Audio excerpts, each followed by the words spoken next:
చూద్దాము. దాని world trade organisation and దాని అంతకుముందు హిస్టరీ చూద్దాము. బ్రిటన్ వుడ్స్ కాన్ఫరెన్స్ జరిగింది కదా, అది WTOని సెటప్ చేయాలి అనుకుంది. కాకపోతే US అపోజ్ చేసింది, సో అప్పుడు చేయలేదు. దాని తర్వాత ఏం చేశారు అంటే GATT అని ఒకటి చేశారు, ఒకటి చేసుకున్నారు, general agreement on for tariffs and trade. General agreement for tariffs and trade. Uruguay round of GATT negotiations set up a permanent institutions to encourage ఏం చేస్తుంటే ఒక పర్మనెంట్ ఇన్స్టిట్యూషన్ సెటప్ చేయాలి to encourage international trading goods and services and intellectual property rights.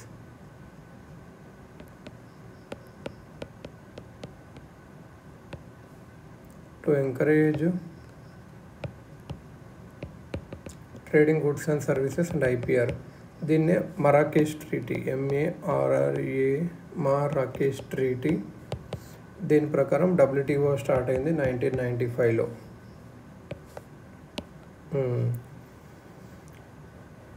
World trade organisation చూస్తే ఇందులో ministerial conference అని ఒకటి ఉంటుంది. Ministerial conference ఇది మరాకేష్ ట్రీటీ ప్రకారం 1995 జెనీవా స్విట్జర్లాండ్లో స్టార్ట్ అయింది. India ministerial conference. Supreme decision making body. ఇది వన్స్ ఎవ్రీ 2 years కలుస్తుంది. ట్రేడ్ అగ్రిమెంట్స్ మీద డెలిబరేట్ చేస్తుంది. ఒక కంట్రీకి ఒక ఓటే. IMF అండ్ వరల్డ్ బ్యాంక్లో అలా ఉండదు, మనీ పవర్, షేర్ హోల్డింగ్ అది అన్నట్టు. డైరెక్టర్ జనరల్ని అపాయింట్ చేస్తుంది అడ్మినిస్ట్రేటివ్ వర్క్ చూడడానికి. అడ్మినిస్ట్రేటివ్ వర్క్ ఇది అన్నట్టు. General council, ministerial conference, general council ఇది day to day decision making body, జెనీవాలో ఉంటుంది. డిసిషన్స్ ఏవైతే మినిస్ట్రియల్ కాన్ఫరెన్సెస్ తీసుకుంటుందో అది చేస్తుంది. ఈచ్ మెంబర్ కన్వీనర్ రిప్రజెంటేటివ్ ఉంటారు. 2 బాడీస్ ఉంటాయి సపరేట్ చైర్మన్తో. Dispute settlement body, trade policy review body. Trade పాలసీ review body. Below General Council, there are committees on individual agreements and annexes. Example, anti-dumping, subsidies and countervailing. General Council లో committees ఉంటాయి individual agreement మీద. Example anti-dumping, subsidies and countervailing measures ఇలా. WTO functions ఏంటి అంటే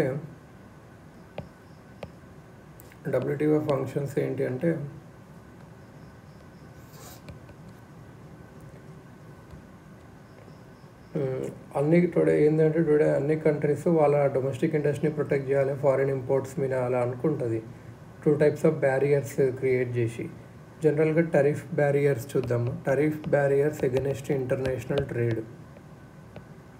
tariff barriers అంటే ఏంటివంటే ఇంకా taxes పెంచడము, డ్యూటీస్ పెంచడము, cess, surcharge imported goods and services మీద వేయడం ఇది అన్నట్టు టరిఫ్ బ్యారియర్స్. ఇక్కడ CVD, ఇంకోటి యాంటీ డంపింగ్ చూద్దాం. CVD అంటే ఎప్పుడైతే ఫారిన్ గుడ్స్ చీప్, వీళ్ళ 2 సినారియోస్ ఎప్పుడు 1-2 సినారియోస్ చూద్దాం. ఫారిన్ గుడ్స్ చీపర్ అనిపిస్తాయి ఇండియన్స్కి డొమెస్టిక్ గుడ్స్ కన్నా. ఫారిన్ కంట్రీ సబ్సిడీస్ ఇచ్చిందనుకో వాళ్ళ ఎక్స్పోర్టర్స్కి, అప్పుడు ఒక Indian government higher imposes higher amount of taxes, cess or charges locally manufactured. అప్పుడు మనకు చీప్గా అనిపిస్తాయి. మన దానిలో మీద ట్యాక్స్ వేసినప్పుడు, లేకపోతే ఆ ఫారిన్ కంట్రీ వాళ్ళకి ఎక్స్పోర్టర్స్కి సబ్సిడీ చేయడం. అప్పుడు ఇండియన్ గవర్నమెంట్ ఏం చేస్తుంది, లోకల్ ఇండస్ట్రీని ప్రొటెక్ట్ చేయడానికి కౌంటర్ వెయిలింగ్ డ్యూటీ వేస్తుంది. CVD అంటే counter wailing duty. Special counter wailing duty, additional customs duty on imported items, customs duty వేస్తుంది. స్పెషల్ కౌంటర్ వెయిలింగ్ డ్యూటీ ఇలా ఇంటర్నేషనల్ ఇట్లా. ఇప్పుడు anti dumping duty,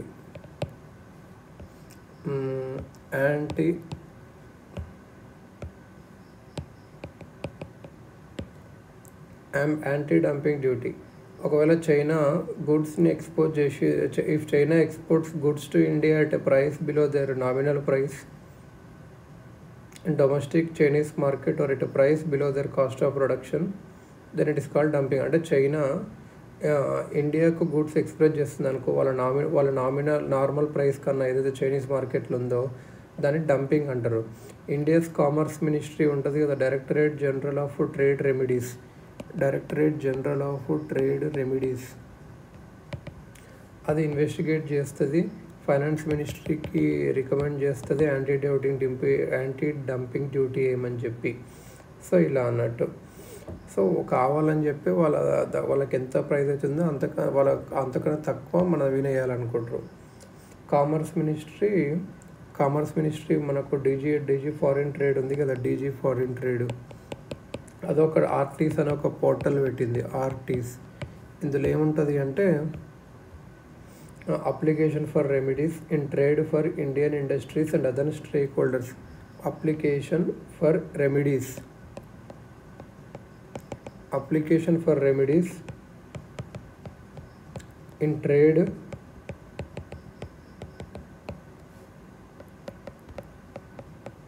for Indian industry and other stakeholders. Applicants can file complaints against dumping. ఇంకోటి ఏదంటే PTA ఒకటి జరిగింది, purified టెరిక్ acid ఉంటుంది కదా, అది సింథటిక్ ఫైబర్స్లో వాడతారు. అది చీఫ్ పీటీఏ వల్ల చీఫ్ పీటీఏ చేశారు టెక్స్టైల్ సెక్టర్కి బూస్ట్ ఇవ్వడానికి. అలా కొన్ని రూల్స్ మారుతాయి. మరి నాన్ టరిఫ్ బ్యారియర్స్ ఏవి? నాన్ టరిఫ్ బ్యారియర్స్ అంటే ఏం చెప్తుంది అంటే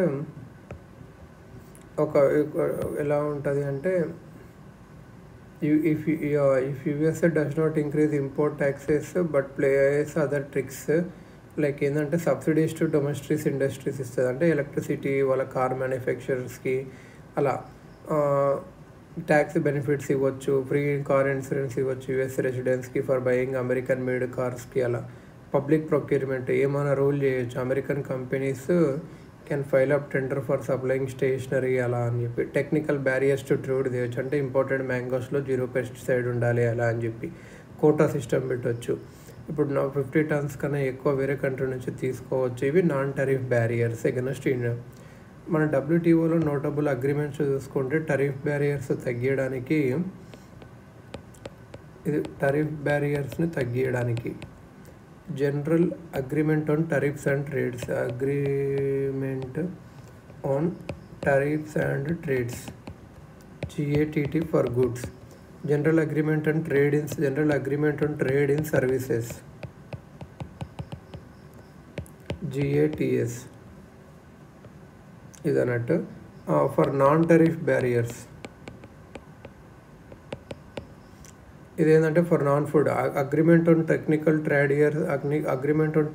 బ్యారియర్స్ టు ట్రేడ్, అంటే talcum powder should not have more than ఇలాంటి దానిలకు తగ్గడానికి. For non food TBT agreement on technical barriers to trade. For food agreement on sanitary and phytosanitary measures ఇది అన్నట్టు. ఇది నాన్ టరిఫ్ బ్యారియర్ సబ్సిడీస్ ఉండడానికి. Non ఫుడ్లో అయితే ఏంటంటే subsidies and countervailing measures SCM. For food అయితే agreement on agriculture, ఇది ఏం రిలీజ్ చేస్తుంటే subsidies on agriculture box mechanism ద్వారా చేస్తుంది. Box subsidies that are classified in green and blue bags category allowed research క్యాటీలో వాళ్ళకి amber bags category subject to quantitative limits. ఇంకా ఎలా చేసినట్టు మిస్లేనియస్ మెజర్స్ ఏంది, గ్లోబల్ ట్రేడ్ని ఎన్విరాన్మెంట్ని ప్రొటెక్ట్ చేయడానికి అంటే ట్రిప్స్ అన్నట్టు, trade related aspects of IP rights. ఇది కంపల్సరీ లైసెన్సింగ్ అలా కొన్ని ఉంటుంది. ఇంకోటి ఏంటంటే trims, trade related investment measures on foreigners trims అన్నట్టు. ఇది ఫారిన్ ఇన్వెస్ట్మెంట్ నామ్స్కి ఉంటుంది, related to goods only. Foreign investment of services మీద ఉంటుంది. ఇంకోటి agreement on fishery subsidies, harmful subsidies ఇవ్వడానికి ఓవర్ ఫిషింగ్ చేస్తారు కదా, దానికి అవాయిడ్ చేయడానికి. ప్లూరిలేటరల్ అగ్రిమెంట్స్ ఉంటాయి, అందరికీ వేయరు, కొందరు చేస్తారు. Agreement on aircrafts, dairy product, bovine meat ఇలా అన్నట్టు. డబ్ల్యూటీఓ డిస్ప్యూట్స్ ఏవైతే ఇండియాతో ఇన్వాల్వ్ అయినాయి అంటే ఇండియా సోలార్ ప్రొక్యూర్మెంట్ ప్రిఫరెన్స్. మన యుఎస్ ఏమంటుందంటే India Jawaharlal Nehru solar mission కింద public procurement preference and subsidy Indian solar ప్యానెల్స్కి ఇచ్చారు. So non tariff barrier create చేస్తుంది. ఇండియా కేసు లాస్ అయింది. WTO forced to withdraw such barriers. US still alleges that India is playing mischief in solar scheme by weaving ఇలా అని చెప్పి ఇలా అంటుంది అన్నట్టు. Ban on American poultry. India అనేది American పౌల్ట్రీని ban చేసింది under live stock importation act 1898. ఏమంటే avian influenza ఉంది ఇండియా దానివల్ల అని. USA claim to scientific basis లేదు, మ్యూర్గా లోకల్ వాళ్ళని ప్రొటెక్ట్ చేయడానికి అలా అని చెప్పి. సో డబ్ల్యూటీఓ జనరల్ కౌన్సిల్ పోయి డిస్ప్యూట్ సెటిల్మెంట్ బాడీ ఉంటుంది, హైకోర్టులు అనుకోవచ్చు. జడ్జిమెంట్స్ అగెన్స్ట్ ఇండియా కొన్ని ఉన్నవి. India's ban on American poultry imports. దాని తర్వాత అపిలేట్ బాడీ ఉంటుంది, అక్కడికోవచ్చు. India's export incentive schemes.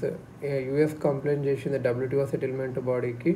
India export incentive schemes such as merchandise export from India scheme, export oriented యూస్, electronics hardware technology parks, special economic zones, export promotion capital goods, EPCG. ఈ schemes అంతా tax reliefs ఇస్తుంది India ఎక్స్పోర్టర్స్కి అని. So tariffs and non tariff barriers వస్తున్నాయి against American company. Thus India WTO agreement on subsidies and countervailing మెథడ్స్ని follow అవ్వట్లేదని చెప్పి. India's position ఏంటంటే మనం మెల్లమెల్లగా తీస్తాము, మనం డెవలపింగ్ కంట్రీ అలా అని చెప్పి చెప్పింది అన్నట్టు. సో కొంచెం డెడ్ లైన్ ఇవ్వండి subsidies and counter wailing methods agreement కింద అని. డబ్ల్యూటీఓ డిస్ప్యూట్ సెటిల్మెంట్ బాడీ ఏం చేసిందంటే యుఎస్ఏకే ఫేవర్గా ఆర్డర్ ఇచ్చింది. ఇండియా అనేది డబ్ల్యూటీఓ అప్లేట్ బాడీకి వెళ్ళింది ఈ ఆర్డర్ తీసేయమని చెప్పి. ఇండియన్ కామర్స్ మినిస్ట్రీ ఏమంటుందంటే వీ విల్ నాట్ ఇంప్లిమెంట్ డబ్ల్యూటీఓస్ dispute settlement order because appellate body అనేది పనిచేయట్లేదు. So not our appeal pending ఉంది ఇలా అని చెప్పి. షుగర్ సబ్సిడీస్ కూడా చెప్పమని చెప్పింది. డబ్ల్యూటీఓ అపిలేట్ బాడీ క్రైసిస్ ఏంటంటే ఒక పర్మనెంట్ బాడీ అన్నట్టు అపీల్స్ని సాల్వ్ చేయడానికి ఎగరెస్ట్ dispute settlement body appellate body. ఇది ఆర్డినరీగా 7 మెంబర్స్ ఉంటారు, 4 year term, 1 reappointment. WTO members appoint చేయాలి కాన్సెన్సస్ ద్వారా. No member nation should formally object to candidates name. Since July 2017 వరకు యునైటెడ్ స్టేట్స్ అనేది ఆపుతుంది అన్నట్టు. ఎందుకు వదిలి ఆపుతుంది? సో బాడీ అనేది అండర్ స్టాఫ్ ఫంక్షన్ చేయట్లేదు. దీని అపిలేట్ బాడీ క్రైసిస్ అంటారు. WTO multi party interim arbitratory mechanism MPIA. Due to the aforementioned appellate body crisis వల్ల డబ్ల్యూటీఓ మెంబర్స్ అనేది ఒకటి multi party interim arbitration body ఒక టెంపరీ సొల్యూషన్గా create చేసింది. EU, China, Brazil, Australia, New Zealand ఇంకా అట్లా ఉన్నారు అన్నట్టు. ఇండియా ఇంకా మెంబర్ కాలేదు. ఇండియా మాత్రం అపిలేట్ బాడీ రిస్టోరేషనే కావాలి అంటుంది.